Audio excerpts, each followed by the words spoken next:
नमस्कार, जोहार। मैं प्रिया कुमारी और आप जैसे कि एक झारखंड में बहुत जोरों से में ट्रेंड चल रही है, मतलब भाई भीख के विषय में। इसमें भाई भीख में बहुएं जाते हैं अपने भाई के यहाँ और भीख मांग के लाती हैं, फिर उनमें लड्डू पेड़ा वगैरह बना के खिलाई जाती है। तो ये संत रामपाल जी महाराज जी के अनुयायी हैं, ये लोग मनाते कि नहीं, इनसे हम लोग पूछते हैं। जी नमस्कार मैम। सच है, कहाँ लिखल है भाई भीख? आप लोग भाई भीख मतलब झारखंड में ट्रेंड चल रहे हैं, तो आप लोग क्या मनाते हैं या नहीं मनाते हैं? नहीं मनाते हैं। कहाँ लिखल है बताइए, उसका प्रूफ बताइए तब न जानेंगे। ये पारंपरिक त्योहार है, ये मनाई जाती है, 12 वर्षों बाद आई जाती है, बोलते हैं तो क्यों नहीं मनाई जाती है? कौन वेद में लिखल है? चारों वेद है, चारों वेद में कहाँ लिखल है? ऋग वेद, यजुर्वेद, सामवेद, अथर्ववेद कहाँ लिखल है? कौन गीता, कौन लिखल है? गीता में लिखल है, बताइए तब हम प्रमाण देंगे। कैसे देंगे? ये लिखल कहीं नहीं, अपना मनमानी आचरण बनाए हैं। तो क्या संत रामपाल जी महाराज भाई भीख मनाने के लिए नहीं बोलते हैं? नहीं, बिल्कुल नहीं। हमारे गुरु संत रामपाल जी बताते हैं कि शास्त्र विरुद्ध साधना नहीं करना है। शास्त्र में कहीं भी नहीं लिखा है इस भाई भीख के बारे में, है ना।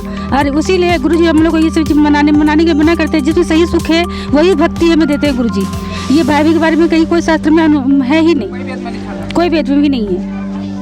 नहीं तो क्या वे बेवकूफ़ हैं जो झारखंड के लोग उरांव या हिंदू समाज के जो हैं पुराने रीति रिवाज हैं, मतलब करते आ रहे हैं, तो क्या वो लोग बेवकूफ़ हैं? उनको मनानी चाहिए? नहीं है, बेवकूफ़ नहीं है, लेकिन वो लोग देखा देखी आचरण कर रहे हैं। देखा देखी आचरण, ज्ञान सुन के करेंगे तो ये चीज़ कभी नहीं करेंगे। गुरु जी हमारे ज्ञान आधार पर बताते हैं कि ये भाई भीख कहीं पे लिखा वर्णन है ही नहीं कोई भी शास्त्र में।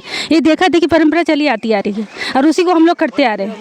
देखा देखी सब बनाए हैं, उसके बाद कुछ में लिखल नहीं है। इसको सब देखा देखी, देखिए नया साल में भी कितना मर गए हैं, ये सब देखा देखी मानना नहीं है। संत रामपाल महाराज जी की कहना है कि गुरु जी कहते हैं मेरा कि वेद पढ़े पर भेद न जाने, बाँचे पुराण 18, पत्थर के पूजा करे भूल के सिरजनहारा। आज गुरु जी बताए दर्शन में क्या बोले कि लाख भर सूरा जूझ है, लाख भर सामर देत, लाख भर जति जवान है, लाख भर जति जवान है, तब सतगुरु शरण ले। थोड़ा तो उसके बाद में फिर हम लाखों बार हम लोग कुत्ता बिल्ली बैल बकरी साहब को जब मुकाम बन के तब लाख बार हमारे 84 लाख जोड़े से भटक फेर के तब आए हैं। तो हमारा गुरु जी का बानी है कि गुरबिन माला फेरते गुरबिन देते दान, गुरबिन दोनों निष्फल है पूछे वेद पुराण। गुरु जी का ही बानी है। संत रामपाल महाराज वेद अनुसार, शास्त्र के अनुसार, गीता के खोल के, बाइबल के खोल के, कुरान के खोल के, चारों वेद के खोल के, अंग्रेज दिखा के प्रमाण के साथ बताते हैं हमारा गुरु जी। और मोक्ष का दवा देते हैं, आज दवा ठोक के दवा देते हैं कि बेटा भक्ति करो और तुमको सतलोक ले जाएंगे। तो कौन पंडित यहाँ है सतलोक ले जाने के लिए? कौन इतना गुरु जो विश्व में इतना गुरु है, सब नकली गुरु, किसी का पास कोई नकली नहीं है, मुझ मंगतर नहीं है। गुरु जी कहते हैं कि तीनों देवा कमल दल बसे, ब्रह्मा विष्णु महेश, प्रथम उनकी वंदना सुनु सतगुरु उपदेश। तो सब गुरु बनाए हैं, लेकिन यहाँ क्या लोग कोई गुरु नहीं बनाते हैं और मनमानी पूजा जाके पत्थर के पूजा करते हैं। तो पत्थर में कहाँ मिले हैं? गुरु जी कहते हैं पत्थर पूजे से हरी मिले तो मैं पूजू पहाड़, उससे भला चक्की भे पीस खाए संसार। हमारा गुरु जी की बानी है। तो अनजान में हम लोग सब भक्ति पहले कर दिए, लेकिन आप जब तक से जानकारी हुआ तो राम गुरु आप गुरु बना लिए, बंदी छोड़ सतगुरु रामपाल भगवान को। और गुरु जी फिर कहते हैं कि राम किशन से कौन बगा, वो भी गुरु की ने, 3 लोग के वह धनी गुरु आगे अधीन है। तो फिर कहने का मतलब कि संत रामपाल जी महाराज भाई भीख को मना करते हैं और आप लोग को लगता है मतलब, या संत रामपाल जी महाराज बताते हैं कि भाई भीख शास्त्र विरुद्ध है, यही कहना। और क्या कहना चाहिए? देखिए, भाई भीख मनाना एक कोई ये वाला पारंपरिक जो आजकल के युग में युवा पीढ़ी चाहे पीढ़ी पुरखा से परिया से मनाते आ रहे हैं, ये किसी शास्त्र में लिखा हुआ नहीं है। और जबकि हम लोग शास्त्र आजकल के देखिए, कहीं भी देखिए, जबकि ये शास्त्र विधि रहता, इससे कोई लाभ होता या कुछ सुख होता तब हम उसको मनाते। तो इसका मनाने का कोई मतलब ही नहीं है। बताइए, अगर हम लोग भाई को बुलाते हैं, है ना, और उनको लड्डू बनाते हैं, चाहे कोई भी कुछ करते हैं, उसको पूजा करते हैं, अर्चना करते हैं और भाई को हम लोग आदर संस्कार देते हैं, है ना। एक पूजा करना भगवान को होता है, भाई को नहीं। अगर भाई को ही हम लोग पूजा करें तो भाई क्या हमारी रक्षा करेगा? नहीं ना करेगा।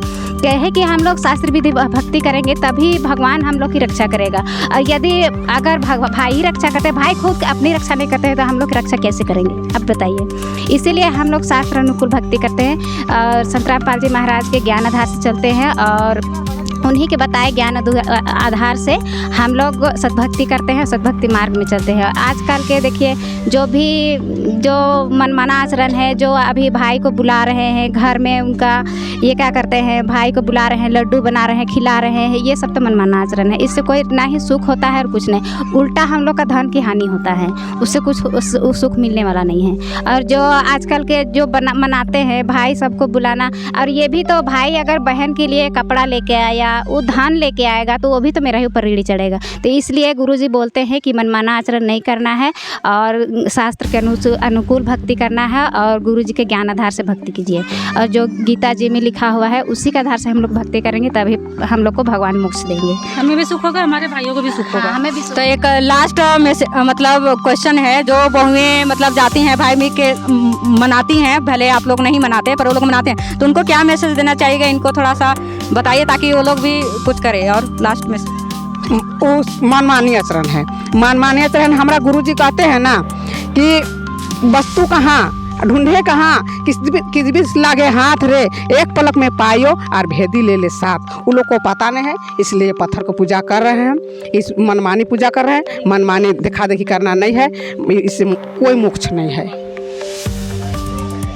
बंदी छोड़ कहते हैं कि ढूंढते ढूंढते थक गए पत्थर में पहाड़ में, पर्वत में, वन में, जंगल में, भगवान की खातिर तपस्या करके नकलू तिल्हा हो जाएगा, भूल हो निकल जाएगा, नकल भगवान नहीं मिलेंगे बिना सतगुरु बिना। तो जो भाई भीख मना रही हैं उन महिलाओं को क्या मैसेज देना चाहिएगा? उसको दे दीजिए कि अभी भी आ जाइए सतरामपाल महाराज के शरण में और अपना मोक्ष पाए, अपना कल्याण करे। अगर चारों दिशा में माने पूर्व पश्चिम उत्तर दक्षिण चारों सब ने देवल है गुरु जी के बानी, कहीं भी वन जंगल में कहीं भी आजकल जैसे कि आजकल जो बहनें मना रही हैं, जो भाई भीख मना रही है, उन बहनों से मैं यही प्रार्थना करना चाहती हूँ कि गुरुजी का ज्ञान सुने, उनके सत्संग सुने और उनके ज्ञान आधार बताए, ज्ञान आधार से भक्ति करें, तभी उनका कल्याण हो सकता है और जो सुख है वो मिल सकता है। नहीं तो इससे मनमाना आचरण करने से कोई सुख नहीं मिलेगा।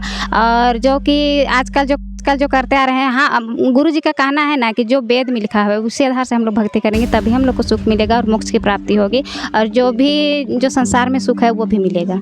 तो इसीलिए मैं उन भाई बहनों के लिए मैं कहना चाहती हूँ कि गुरुजी का ज्ञान सुने और उनके ज्ञान आधार से भक्ति करें। धन्यवाद। सत्संग।